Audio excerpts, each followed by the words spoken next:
Hi friends, welcome back. This is Shweta Shah. I am in digital marketing trainer and consultant by profession. Friends, ये video में हम बात करेंगे about Shrimad Bhagavad Gita. Friends, पहला point हम clear करते कि ये बुक धार्मिक है या मोटिवेशनल है। फ्रेंड्स, दिस इज नॉट धार्मिक book, this is a very practical book said bye Shri Krishna. And ये किसके लिए है? पॉइंट 2, तो ये है डॉक्टर, इंजीनियर्स, वकील, बिजनेस करने वाले, जॉब करने वाले, स्टूडेंट, सीनियर सिटीजन्स, हर किसी के लिए जिनको लाइफ में सक्सेस चाहिए, जिनको हेल्दी रहना है, वेल्दी रहना है और इंटरनल पीस भी चाहिए, ये उन सब के लिए है। यानी इन शॉर्ट सब के लिए है ये बुक। ओके, नाउ एक मूवी आया है इसके ऊपर, ओ माय गॉड। उसमें एक सीन है, वो हम देखते हैं, ऑफ परेश रावल एंड अक्षय कुमार। जी, मैं पता तुम्हें इस दुनिया की सारी उलझने, सारी परेशानियां, सारी टेंशन का हल कहाँ लिखा हुआ? कहाँ? इस किताब के अंदर। श्रीमद् भगवत गीता। कभी पढ़ी है तुमने? अरे कौन पढ़ेगा यार, इतनी मोटी किताब है और एक भी फोटोग्राफ नहीं है, आदमी पढ़ेगा कैसे? इंटरेस्ट ही नहीं आवे। कांजी भाई, एक बार पढ़िए और फिर देखिए। ओके फ्रेंड्स, तो जैसे आपने देखा कि इसमें परेश रावल कहता है कि इतनी मोटी बुक है और ऊपर से एक भी इसमें इमेजेस नहीं है, तो कैसे कोई इंटरेस्ट के साथ पढ़ पाएगा, राइट? फ्रेंड्स, गुड न्यूज़, हमने इसके ऊपर एक वीडियो बनाया है और विद इमेजेस, ताकि हर कोई इसे इंटरेस्ट के साथ पढ़ पाए, सुन पाए और इन्हें अपनी लाइफ में उतार पाए। फ्रेंड्स, अगर भगवद गीता में लेट्स से अगर कृष्ण भगवान नहीं होते तो सिर्फ अर्जुन रह जाता अपने प्रॉब्लम्स के साथ, राइट? सेम वे अगर हमारे लाइफ में ये भगवद गीता हम नहीं पढ़ते और इनको इम्प्लीमेंट नहीं करते, राइट, अगर नहीं है तो हम रह जाएंगे अपने प्रॉब्लम्स के साथ। पर अगर है, so we have his guidance and we can solve any problem of our life. Okay friends, तो अभी इसमें है टोटल 18 अध्याय यानी 18 चैप्टर्स और हर चैप्टर का हमने एक एक वीडियो बनाया है विद महात्म्य। सो लेट्स स्टार्ट विद अध्याय 1 ऑफ श्रीमद् भगवद गीता। अध्याय 1, कुरुक्षेत्र के युद्ध स्थल में सैन्य निरीक्षण। धृतराष्ट्र ने कहा, हे संजय, धर्मभूमि कुरुक्षेत्र के युद्ध की इच्छा से एकत्र हुए मेरे तथा पांडुपुत्र ने क्या किया? संजय ने कहा, हे राजन, पांडुपुत्र द्वारा सेना की व्यूह रचना देखकर राजा दुर्योधन अपने गुरु के पास गया और उसने ये शब्द कहे, हे आचार्य, पांडुपुत्र की विशाल सेना को देखे, जिसे आपके बुद्धिमान शिष्य द्रुपद के पुत्र ने इतने कौशल से व्यवस्थित किया है। इस सेना में भीम तथा अर्जुन के समान युद्ध करने वाले अनेक वीर धनुर्धर हैं, यथा महारथ युयुधान, विराट तथा द्रुपद। इनके साथ ही धृष्टकेतु, चेकितान, काशीराज, पुरुजित, कुंती भोज तथा शैब्य जैसे महान शक्तिशाली योद्धा भी है। पराक्रमी युधामन्यु, अत्यंत शक्तिशाली उत्तमौजा, सुभद्रा का पुत्र तथा द्रौपदी के पुत्र, ये सभी महारथी है। किंतु हे ब्राह्मण श्रेष्ठ, आपकी सूचना के लिए मैं अपनी सेना के उन नायकों के विषय में बताना चाहूँगा जो मेरी सेना को संचालित करने में विशेष रूप से निपुण है। मेरी सेना में स्वयं आप, भीष्म, कर्ण, कृपाचार्य, अश्वत्थामा, विकर्ण तथा सोमदत्त का पुत्र भूरिश्रवा आदि हैं, जो युद्ध में सदैव विजय रहे हैं। ऐसे अनेक वीर भी हैं जो मेरे लिए अपना जीवन त्याग करने के लिए उद्यत है। वे विविध प्रकार के हथियारों से सुसज्जित हैं और युद्ध विद्या में निपुण है। हमारी शक्ति अपरिमेय है और हम सभी पितामह द्वारा भली भांति संरक्षित है, जबकि पांडवों की शक्ति भीम द्वारा भली भांति संरक्षित होकर भी सीमित है। अतएव सैन्य व्यूह में अपने अपने मोर्चों पर खड़े रहकर आप सभी भीष्म पितामह को पूरी सहायता दें।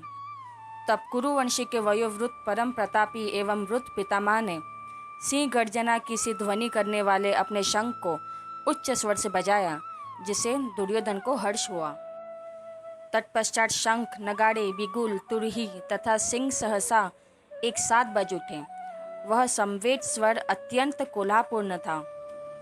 दूसरी ओर से श्वेत घोड़ों द्वारा खींचे जाने वाले विशाल रथ पर आसीन कृष्ण तथा अर्जुन ने अपने अपने दिव्य शंख बजाए। भगवान कृष्ण ने अपना पानी जन्य शंख बजाया, अर्जुन ने देवदत्त शंख बजाया तथा अति भोजी एवं अति मानवीय कार्य करने वाले भीम ने पौंड नामक भयंकर शंख बजाया। हे राजन, कुंती पुत्र राजा युधिष्ठिर ने अपना अनंत विजयी नामक शंख बजाया तथा नकुल और सहदेव ने सुघोष एवं माणिक पुष्प शंख बजाए। महान धनुर्धर काशीराज, परम योद्धा शिखंडी, दुष्टधुम्न, विराट, अजय सात्यकी, द्रुपद, द्रौपदी के पुत्र तथा सुभद्रा के महापुत्र आदि सबों ने अपने अपने शंख बजाए। इन विभिन्न शंखों की ध्वनि कोलाहलपूर्ण बन गई, जो आकाश तथा पृथ्वी को शब्दायमान करती हुई धृतराष्ट्र के पुत्र के हृदय को विदीर्ण करने लगी।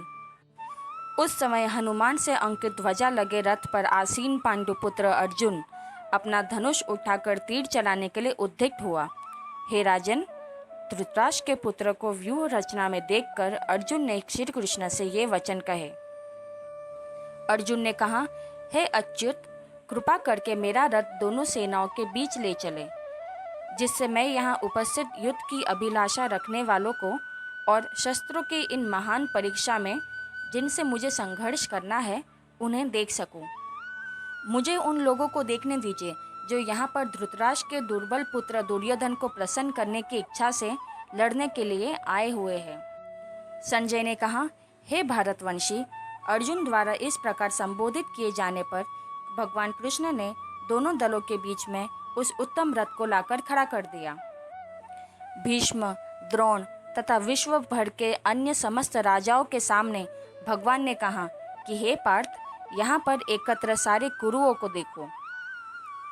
अर्जुन ने वहाँ पर दोनों पक्षों की सेनाओं के मध्य में अपने चाचा, ताओ, पितामहों, गुरुओं, मामाओं, भाइयों, पुत्रों, पौत्रों, मित्रों, ससुरों और शुभचिंतकों को भी देखा। जब कुंती पुत्र अर्जुन ने मित्र तथा संबंधियों की इन विभिन्न श्रेणियों को देखा तो वह करुणा से अभिभूत हो गया और इस प्रकार बोला। अर्जुन ने कहा, हे कृष्ण, इस प्रकार युद्ध की इच्छा रखने वाले अपने मित्रों तथा संबंधियों को अपने समक्ष उपस्थित देखकर मेरे शरीर के अंग काँप रहे हैं और मेरा मुंह सूखा जा रहा है। मेरा सारा शरीर काँप रहा है, मेरे रोंगटे खड़े हो रहे हैं, मेरे गांडीव धनुष मेरे हाथों से सरक रहा है और मेरी त्वचा जल रही है। मैं यहाँ अब और अधिक खड़ा रहने में असमर्थ हूँ। मैं अपने को भूल रहा हूँ और मेरा सिर चकरा रहा है। हे कृष्ण, मुझे तो केवल अमंगल के कारण दिख रहे हैं। हे कृष्ण, इस युद्ध में अपने स्वजनों का वध करने से ना तो मुझे कोई अच्छाई दिखती है और न मैं उससे किसी प्रकार की विजय, राज्य या सुख की इच्छा रखता हूँ। हे गोविंद, हमें राज्य, सुख अथवा इस जीवन से क्या लाभ, क्योंकि जिन सारे लोगों के लिए हम उन्हें चाहते हैं वे ही इस युद्ध में खड़े हैं। हे मधुसूदन, जब गुरुजन, पितृगण, पुत्रगण, पितामह, मामा, ससुर, पौत्रगण, साले तथा अन्य सारे संबंधी अपना अपना धन एवं प्राण देने के लिए तत्पर है और मेरे समक्ष खड़े हैं, तो फिर मैं इन सबको क्यों मारना चाहूँगा, भले ही वे मुझे क्यों न मार डालें। हे जीवों के पालक, मैं इन सबों से लड़ने को तैयार नहीं, भले ही बदले में मुझे तीनों लोगों क्यों ना मिलते हो। इस पृथ्वी की तो बात ही छोड़ दें। भला धृतराष्ट्र के पुत्र को मारकर हमें कौन सी प्रसन्नता मिलेगी। यदि हम ऐसे आतताइयों का वध करते हैं तो हम पर पाप चढ़ेगा। अतः यह उचित नहीं होगा कि हम धृतराष्ट्र के पुत्र तथा उनके मित्रों का वध करें। हे लक्ष्मीपति कृष्ण, इससे हमें क्या लाभ होगा और अपने ही कुटुंबियों को मारकर हम किस प्रकार सुखी हो सकते हैं। हे जनार्दन, यद्यपि लोभ से अभिभूत चित्त वाले ये लोग अपने परिवार को मारने या अपने मित्रों से द्रोह करने में कोई दोष नहीं देखते, किंतु हम लोग जो परिवार के विनष्ट करने में अपराध देख सकते हैं, ऐसे पाप कर्मों में क्यों प्रवृत्त हो। कुल का नाश होने पर सनातन कुल परंपरा नष्ट हो जाती है और इस तरह शेष कुल भी अधर्म में प्रवृत्त हो जाता है। हे कृष्ण, जब कुल में अधर्म प्रमुख हो जाता है तो कुल की स्त्रियां दूषित हो जाती है और स्त्रीत्व के पतन से हे वृषिवंशी अवांछित संतानों उत्पन्न होती है। अवांछित संतानों की वृद्धि से निश्चय ही परिवार के लिए तथा पारिवारिक परंपरा का विनिष्ट करने वालों के लिए नारकीय जीवन उत्पन्न होता है। ऐसे पतित कुलों के पुरखे गिर जाते हैं क्योंकि उन्हें जल तथा पिंड दान देने की क्रियाएं समाप्त हो जाती है। जो लोग कुल परंपरा को विनष्ट करते हैं और इस तरह अवांछित संतानों को जन्म देते हैं, उनके दुष्कर्मों से समस्त प्रकार की सामुदायिक योजनाएं तथा पारिवारिक कल्याण कार्य विनष्ट हो जाते हैं। हे प्रजापालक कृष्ण, मैंने गुरु परंपरा से सुना है कि जो लोग कुल धर्म का नाश करते हैं वे सदैव नरक में वास करते हैं। ओह, कितने आश्चर्य की बात है कि हम सभी जघन्य पाप करने के लिए उद्यत हो रहे हैं। राज्य सुख भोगने की इच्छा से प्रेरित होकर हम अपने ही संबंधियों को मारने पर तुले हैं। यदि शस्त्रधारी धृतराष्ट्र के पुत्र मुझे निहत्ते तथा रणभूमि में प्रतिरोधन न करने वाले को मारे तो यह मेरे लिए श्रेयस्कर होगा। संजय ने कहा, युद्ध भूमि में इस प्रकार कहकर अर्जुन ने अपना धनुष तथा बाण एक और रख दिया और शोक संतप्त चित्त से रथ के आसन पर बैठ गया। इस प्रकार भगवत गीता के प्रथम अध्याय कुरुक्षेत्र के युद्ध स्थल में सैन्य निरीक्षण का भक्ति वेदांत तात्पर्य पूर्ण हुआ। ओके फ्रेंड्स, तो ये था अध्याय 1। अब हम सुनेंगे अध्याय 1 का महात्म्यम। लक्ष्मी जी विष्णु जी से कहती है कि पुण्य करने वाले लोगों की कहानी सुनकर भी पुण्य मिलता है, तो आप मुझे कोई पुण्यवान की कहानी बताएं। तो विष्णु जी ने कहा कि हे लक्ष्मी, श्री भगवत गीता का पाठ करके बहुत सारे लोगों का उद्धार हुआ है। मैं एक कहानी कहता हूँ, वो आप सुनो। एक बार सुशर्मा नाम का एक ब्राह्मण था। वो बहुत अत्याचारी था, रात दिन गलत काम ही करता था। एक दिन वो बकरी चराने के लिए जंगल में बहुत अंदर चला गया। वहाँ पर उसे एक सांप ने काट लिया और वो मर गया। इस जन्म में बहुत सारे पाप करने की वजह से मरने के बाद उसे बहुत समय तक नरक की यातना झेलनी पड़ी और फिर मनुष्य लोक में एक बैल का जन्म मिला। थोड़े समय बाद वो एक लंगड़े भिखारी को मिला। लंगड़ा भिखारी उस बैल पर बैठकर रोज भीख मांगने जाया करता था, लेकिन उस भीख से ना तो वो खुद का पेट भर पाता था और ना ही उस बैल का। एक दिन खाली पेट और कमजोरी की वजह से वो बैल चलते चलते गिर गया और तड़पने लगा, लेकिन उसे मौत नहीं आ रही थी क्योंकि उसके पाप का अंत नहीं आया था। थोड़ी देर में वहाँ बहुत सारे लोग इकट्ठा हो गए और कहने लगे कि इससे अच्छा तो इसको मौत आ जाए तो अच्छा हो, और भगवान से प्रार्थना करने लगे कि हे भगवान, मेरे पुण्य में से मैं थोड़ा पुण्य इस बैल को देता हूँ, इसे मौत दे दो। लेकिन फिर भी वो बैल को मौत नहीं आ रही थी और वो तड़प ही रहा था। फिर वहाँ एक वैश्या आई। उसने कहा, हे भगवान, मैंने अगर जाने अनजाने में कोई पुण्य किया है तो वो इसे दे दो। ये बोलते ही बैल को मौत आ गई। अपने पाप के सारे दंड भोगने के बाद उसने एक ब्राह्मण के घर जन्म लिया, सोम शर्मा के नाम से। बड़ा होने के बाद उसे अपना पिछला जन्म याद आया और क्यूरियस होने लगा कि ऐसा कौन सा पुण्य उस वैश्या ने किया था जिससे मुझे मुक्ति मिली थी। तो वो उस वैश्या को ढूंढने निकल जाता है और फाइनली उसके घर पहुंच जाता है। उसके पूछने पर वो उसे बताती है कि मैं तो बुरे काम ही करती रहती हूँ और मुझे याद नहीं कि कभी मैंने कोई अच्छा काम किया हो, लेकिन हाँ, मेरे घर पे एक पोपट है जो रोज़ कुछ ना कुछ बोलता रहता है। मैं उसी की मीठी आवाज़ सुनती रहती हूँ। आप डायरेक्ट उस पोपट से ही पूछ लो। तो सोम शर्मा तुरंत पोपट के पास गया और उसने पूछा। तो पोपट बोला कि यहाँ से पहले मैं एक मुनि के आश्रम में रहता था। वहाँ रोज़ हर कोई आके भगवत गीता का पहला अध्याय बोलता था। फिर मुझे किसी ने जाल में फंसा दिया और इस वैश्या के पास बेच दिया।